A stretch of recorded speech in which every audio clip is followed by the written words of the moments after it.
The swift rise and even faster fall of Pam Bondi as the United States Attorney General has left the legal world reeling, but her professional nightmare is far from over.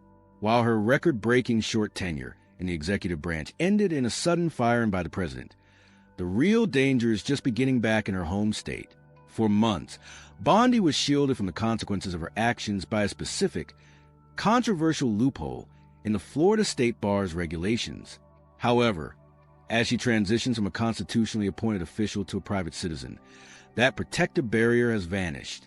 The Florida Bar Council has now received a formidable ethics complaint that threatens not just her reputation, but her very license to practice law. The core of the issue lies in a unique Florida rule that prevents the state bar from investigating ethics complaints against constitutionally appointed officers.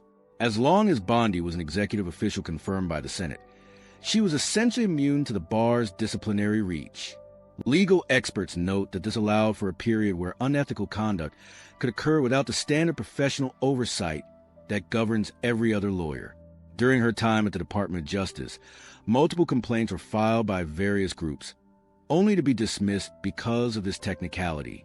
Now that she is no longer a protected official, those same groups are returning with vengeance, refiling a greatly enhanced and significantly stronger complaint that reflects the full scope of her alleged misconduct. This is not a minor grievance filed by a few disgruntled citizens. The complaint is backed by a heavyweight coalition of 70 Florida lawyers, including legal scholars, former judges, and even 2 retired Florida State Supreme Court justices. The allegations describe a parade of horribles that took place during her brief stint at the DOJ. The complaint highlights several specific instances of alleged professional dishonesty, most notably that Bondi lied to Congress regarding the Epstein files and falsely claimed there was no evidence of wrongdoing by Donald Trump within those documents. Furthermore, she is accused of violating the Epstein Files Transparency Act and attempting to weaponize the power of the grand jury against 6 innocent members of Congress. The allegations extend to harassment of Chairman Powell through lawless subpoenas intended to pressure him into lowering interest rates to suit the president's political whims. The precedent for such accountability is already well established within the Trump Disbarred Attorneys Club. Legal analysts point to the fall of Rudy Giuliani, John Eastman, Kenneth Casebro, and Jeffrey Clark, all of whom have faced disbarment in various jurisdictions for their roles in undermining the legal system. The argument being made by critics is that Bondi's alleged weaponization of the Department of Justice is even more severe than the actions that led to the disbarment of her predecessors. While there is often a jaded view of government corruption, the state bar organizations have shown a consistent willingness to hold individual attorneys accountable, regardless of their political standing. The implications of potential disbarment for Bondi are massive.